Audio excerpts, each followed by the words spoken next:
a YouTube. Ok. Listo, ya estamos en el estudio del 4 de enero y damos la continuación al tema de la transfiguración y las tareas que nos dejó el pastor Roberto respecto a los pasajes paralelos de la transfiguración en Lucas, en Mateo, en Marcos y también en la segunda carta de Pedro. Entonces, si quieren, les cuento qué fue lo que nosotros encontramos en Mateo y ya ustedes cuentan lo que vieron en las demás para no tomar todo el estudio yo. Bueno, todas las respuestas y compartir también. Entonces, en Mateo, bueno, y esta tarea la hicimos Raisis y yo al mismo tiempo, pero ahorita ella le está dando de comer al bebé, pero bueno, realmente le hicimos los dos. En Mateo, el versículo 17:3, la diferencia que encontramos es que mencionan hablando con él, pero no mencionan de qué hablaban, ¿no? Y me refiero a Elías y a Moisés con Jesucristo. En el versículo 17:5, también... Eri, se te está yendo mucho, se va tu audio, Eri. A ver, dame 2 segundos.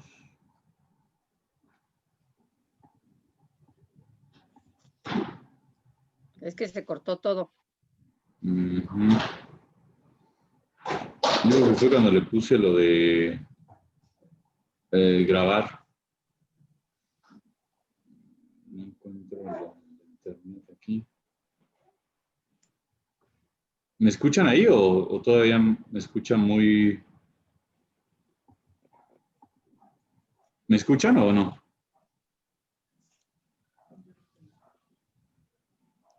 Si no quita la opción de grabar, y creo que luego lo puedes vincular a YouTube, ¿no? Pero si no lo tengo grabado, no, creo que no se puede. Pero pues qué raro. Ok. A ver, déjenme... ¿Sigue mal la red? Es que estoy pegado al módem, en teoría. A ver, denme 2 segundos. Me voy a conectar. Ahí está. Sí, pero se frisea su imagen. Ah, ok. Voy a cambiarme a otra red a ver si funciona mejor. Denme un segundo, por favor.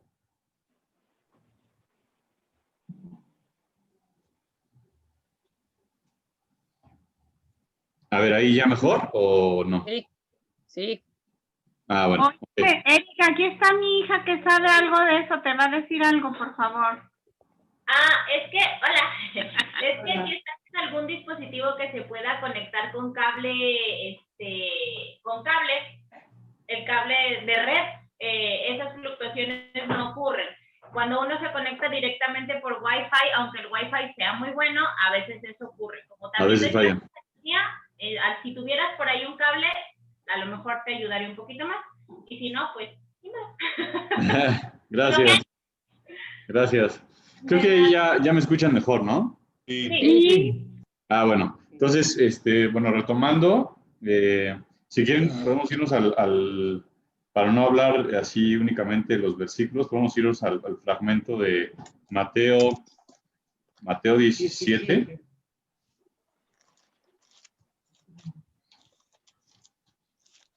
Mateo 17. Y es en el versículo 3, donde les comentaba la primera diferencia que nosotros notamos, ¿no? Dice el versículo, y he aquí les aparecieron Moisés y Elías hablando con él. Y hasta ahí, o sea, punto, ¿no?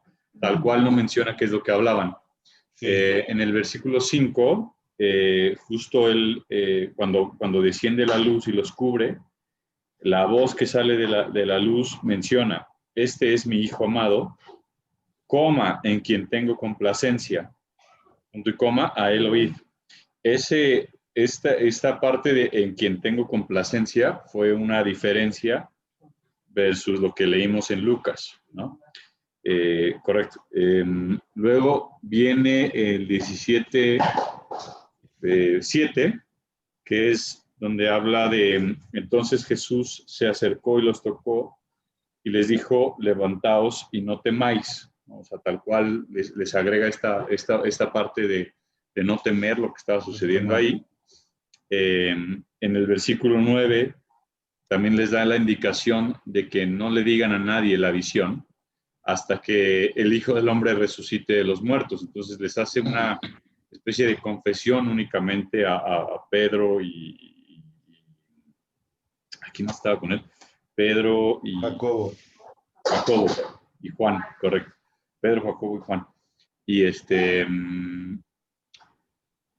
después en el versículo 17, 11, justo se lee, respondiendo Jesús les dijo, a la verdad Elías viene primero y restaurará todas las cosas, mas os digo que Elías ya vino y no lo conocieron, sino que hicieron con él todo lo que quisieron. Así también el Hijo del Hombre padecerá de ellos. Y es en el versículo 13 donde se refieren a Juan el Bautista, ¿no? Que esto que se había referido Jesús como la venida de Elías, era realmente Juan el Bautista, ¿no? Entonces, bueno, eso fue lo extra que notamos ahí en Mateo. Luego nos habían pedido linkearlo con el siguiente fragmento de la Biblia, que habla sobre cómo Jesús sana a un muchacho lunático, y aquí en el versículo 20, cuando le preguntan los discípulos por qué ellos no pudieron sacar al demonio, él les contesta, por vuestra poca fe, y porque de cierto os digo que si tuvierais fe como un grano de mostaza, diráis, este monte, pásate de aquí a allá, y se pasará, y nada os será imposible. Pero este género no sale sino con oración y ayuno, ¿no?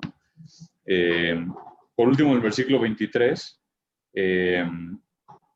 hablan de qué es lo que le va a suceder a Jesucristo, ¿no? De que le matarán y al tercer día resucitará. Eso fue lo que nosotros encontramos en Mateo. Si quieren, alguien más nos puede contar lo que vieron en Marcos, y en segundo de Pedro, y en Daniel. No, bueno, no sé, pastor, no sé si... Sí, está bien. De hecho, la función de los pasajes paralelos nos dan información, de manera conjunta nos dan información complementaria. Entonces, tú mencionaste algunas cosas que menciona Mateo. Ahorita lo vamos a comparar, que alguien nos diga lo que encontró en Lucas.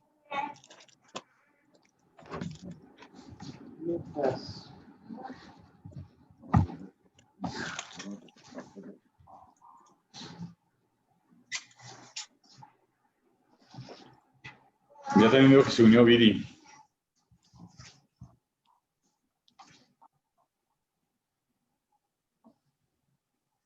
No, aquí ando, Eric.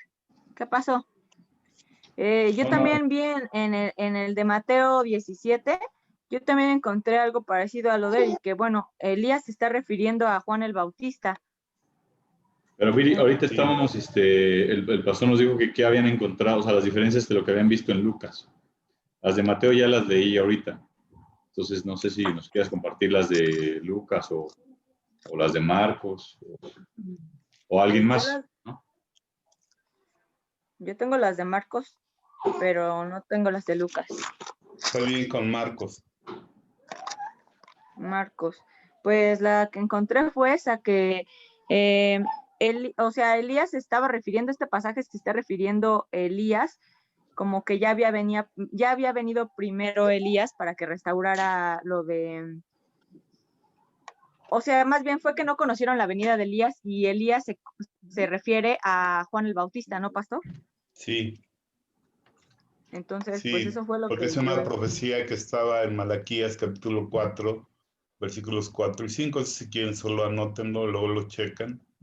Ahí había una profecía de que Dios enviaría antes del regreso de Jesús a Elías.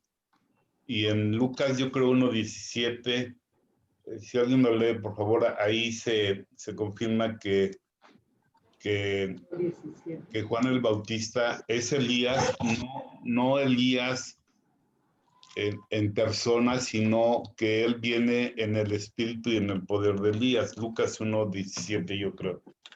E irá delante de él con el espíritu y el poder de Elías, para hacer volver los corazones de los padres a los hijos y de los rebeldes a la prudencia, de los justos para preparar al Señor un pueblo bien dispuesto. Sí, ok. Entonces, ¿Qué versículo menciona en Malaquías, pastor? Malaquías 4, 5 y 6. capítulo 4, versículos 4 y 5. Ahí empiezan cumplimientos proféticos o simbólicos que el pasaje contiene y que yo explicaré al final.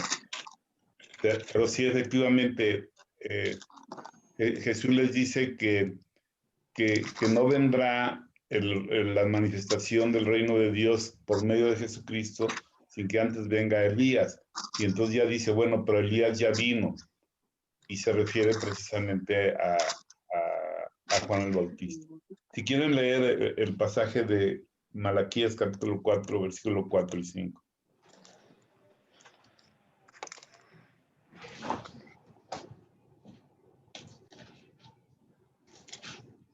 Malaquías 4, 5 y 6. No, He 4, aquí yo, 5.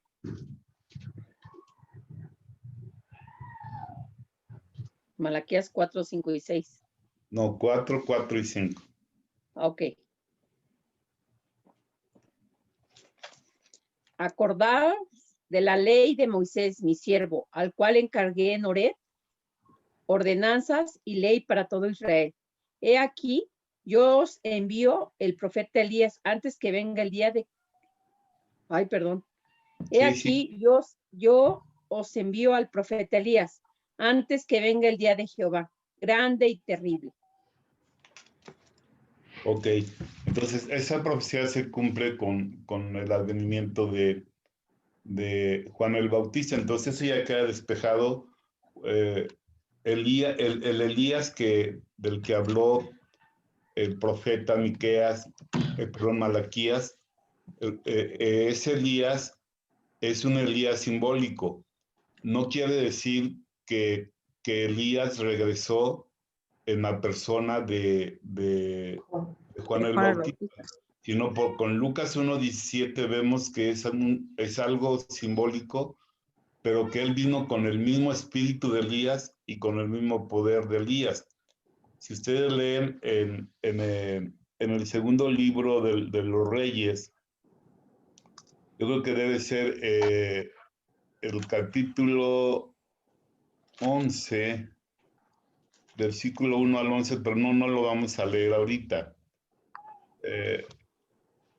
Segundo de Reyes 2, del 1 al 11. Anótenlo, porque ahí van a leer la historia completa del arrebatamiento de Elías. Y ahí hay una característica porque a Eliseo se le avisa que le va a ser quitado su señor, que le va a ser arrebatado, es el término que se usa, y ese término es importante, le va a ser arrebatado.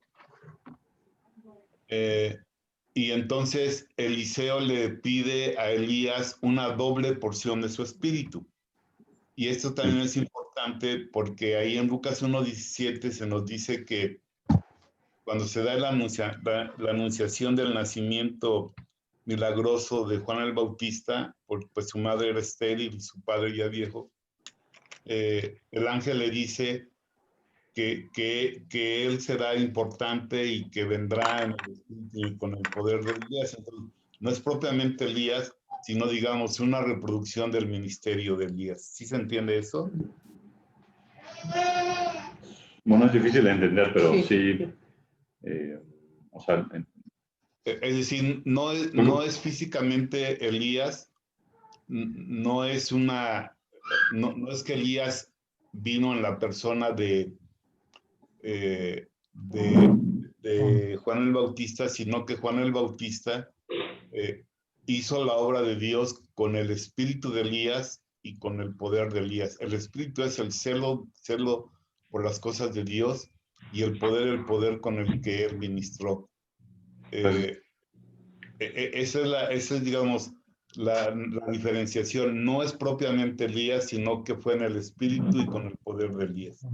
Oye, Pastor Roberto, hay una pregunta ahí que me surge, es si en alguna otra versión del Antiguo Testamento, además de Malaquías 4, hablan del advenimiento del día de Jehová, ¿no? Sí, hay muchísimos pasajes. O sea, el día de Jehová es el regreso de Jesús para juzgar a las naciones, sí, después del juicio de la gran tribulación, al final de la gran tribulación, el día de Jehová se manifestará. Está descrito en el capítulo 19 de Apocalipsis, pero hay un cúmulo de pasajes en el Antiguo Testamento que apuntan al día de Jehová. Casi todos los profetas en alguna medida lo mencionan.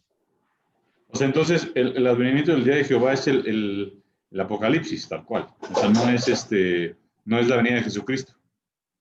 Bueno, eso es un asunto polémico. Recuerden que les comenté de ese concepto de la enseñanza. Enseñar es aprender a dudar para que el estudiante estudie al ser inquietado. Y digamos que hay dos escuelas de interpretación de la escatología. Bueno, hay tres, pero dos que en este caso es importante mencionar.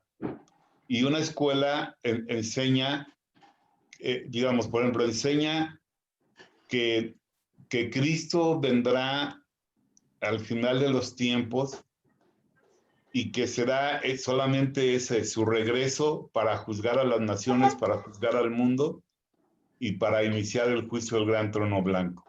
Y ya lo que es su pueblo se lo llevará y los otros serán llevados al juicio del gran trono blanco, que está escrito en Apocalipsis 20, del 11 en adelante. Pero hay otra escuela de escatología a la que yo, digamos, pertenezco o me adhiero, que considera que Cristo vendrá primero por su iglesia. Y este pasaje tiene que ver con eso, que Cristo vendrá primero por su iglesia. Eso se conoce como el arrebatamiento de la iglesia. Y que Cristo vendrá primero por su iglesia y después regresará con su iglesia a juzgar a las naciones. Pero eso sería un estudio de escatología. Entonces, como ves, la respuesta te deja más preguntas, ¿verdad? Sí. Sí. Pero eso está bien, porque eso los inquieta a ustedes y ustedes pueden decir, bueno, vamos, ¿por qué no estudiamos esas dos escuelas de interpretación a las que se refiere? Una se llama amilenialismo. ¿Cómo? Amilenialismo, es decir, no habrá un milenio literal. Y la otra se llama premilenialismo, es decir, Cristo viene antes del milenio. Premilenialismo. Premilenialismo. Y la que usted, y parte es o bueno, no en parte, sino lo que usted cree es premilenial. Lo que pasa, bueno, quizá la respuesta, bueno, voy a intentar dar la respuesta que cree menos dudas, pero yo creo que nosotros vivimos una época maravillosa de la interpretación bíblica. Entonces, hay escuelas teológicas.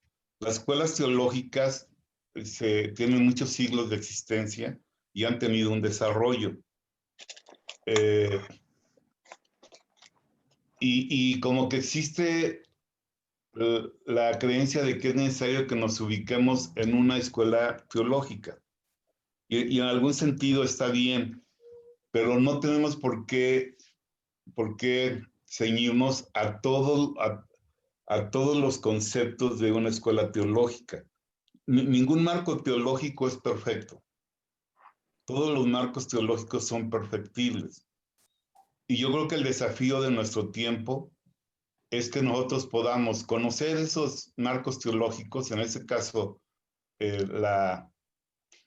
híjole, es que nos metimos en algo, quizá hoy no vamos a poder terminar, pero necesito aclarar esto. Sí. Existen marcos teológicos en los que nosotros crecimos, somos formados, pero llega un punto cuando nosotros vamos avanzando en el estudio de la Biblia, en que nos damos cuenta que no es 100% verdadero, porque la sistematización de un credo, la sistematización de un marco teológico, nos obliga a veces a darnos licencias. Y yo prefiero no, yo prefiero que nosotros nos atrevamos, habiendo estudiado esas escuelas, ir a la Biblia y encontrar en la Biblia lo que la Biblia nos enseña. Entonces necesito poner un ejemplo. Quizá no vamos a poder hoy abordar todo lo que yo quería de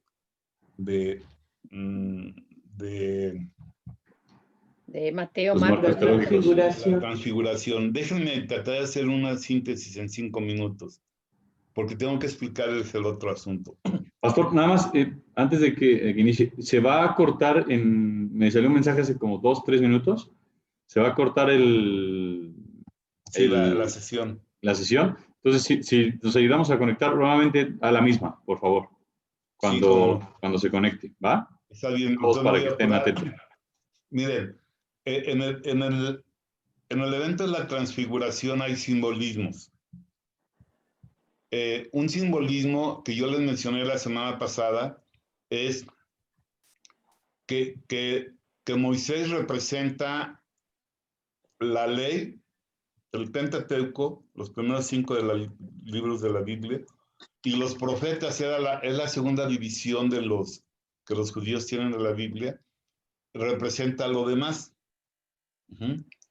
Entonces, ahí hay una representación del Antiguo Testamento, y como Cristo está presente, Cristo representa la nueva revelación. Necesito que alguien lea, por favor, Lucas 16:16. Ese versículo es importante porque ahí nos da una división de hasta dónde llegó la ley y los profetas, es decir, el Antiguo Testamento, y qué sigue después de eso. Amén. La ley y los profetas eran hasta Juan. Desde entonces el reino de Dios es anunciado y todos se esfuerzan por entrar en él. Entonces, fíjense, los profetas, Moisés y los profetas son hasta Juan. ¿Hasta cuál Juan? Juan el Bautista. ¿Sí? Después de eso se va a manifestar el reino de Dios en la persona de Jesucristo. Y por eso es que la voz que se oye desde los cielos dice, este es mi hijo amado, a él oíd, como diciendo, ya tienen ustedes el Antiguo Testamento, tienen la ley y tienen los profetas, desde Génesis hasta Malaquías. Eso fue hasta Juan el Bautista. Ahora hay una nueva revelación en la persona de Jesucristo. A él escuchen. Ajá. Bueno, ese es un simbolismo y por eso aparecen Moisés y Elías. Pero hay otro simbolismo que tiene un aspecto escatológico. Escatos es lo último, lo final. Entonces, la escatología es el estudio de los acontecimientos finales y la escatología bíblica es el estudio de los acontecimientos finales desde la Biblia. Y el simbolismo escatológico que aparece con estos dos personajes, y por eso es que uno de ellos no murió y el otro sí murió. Y es un simbolismo del arrebatamiento antes de la venida plena del reino de Dios. ¿Por qué digo esto? Para que no lo busquen, lo voy a decir yo.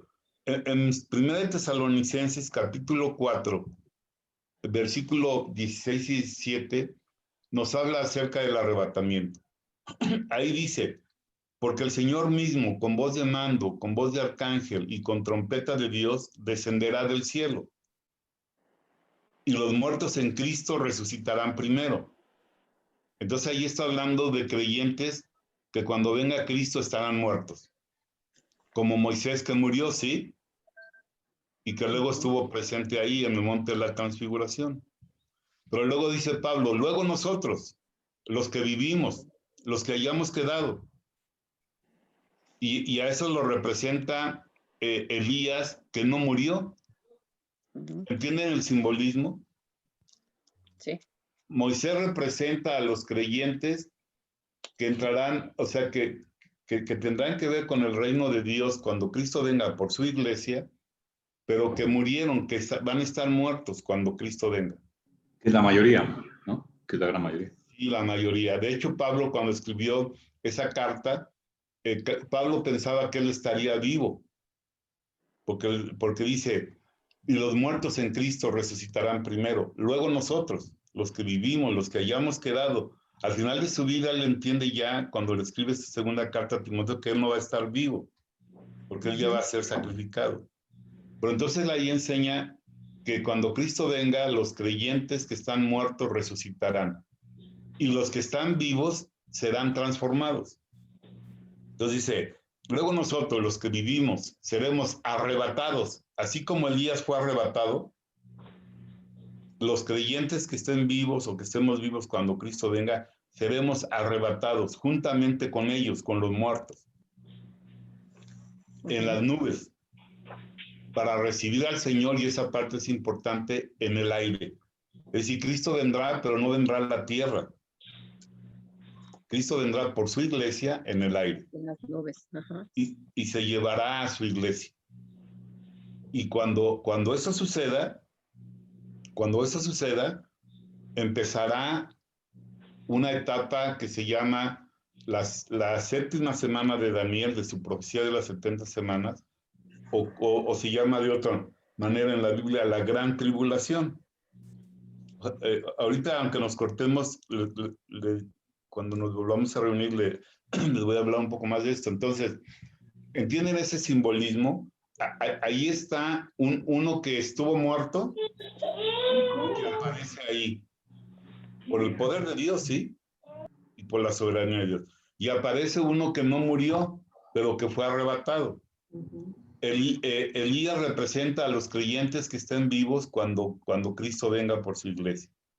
Y Moisés representa a los creyentes que estén muertos cuando Cristo venga por su iglesia. Al final los dos se van a ir con él. Y luego dice, y así estaremos siempre, siempre por toda la eternidad con el Señor. Entonces, ese es otro simbolismo. Ahora, esto es importante porque en el versículo 1 del Evangelio de Marcos, que está ahí, digamos, en el mismo capítulo, y está en todas las Biblias puesto, digamos, como un solo párrafo, aparece un versículo que en los otros dos evangelios aparece separado. Fíjate. Y ese versículo es donde Jesús les dice, de cierto os digo, que aquí hay algunos que no verán la muerte. El micrófono está cerrado. Hasta que vean venir el reino de Dios con poder. Bueno, eso se refiere a que esos 3 apóstoles que Jesús se llevó al monte vieron una manifestación del reino antes de morir. Los demás no, pero ellos sí. Ok, bueno, eso son simbología. Ahora, les necesito decir sobre el Apocalipsis. Hay 4 escuelas de interpretación del Apocalipsis. Eso lo pueden anotar. Una de ellas se le llama la escuela preterista. La escuela preterista enseña que los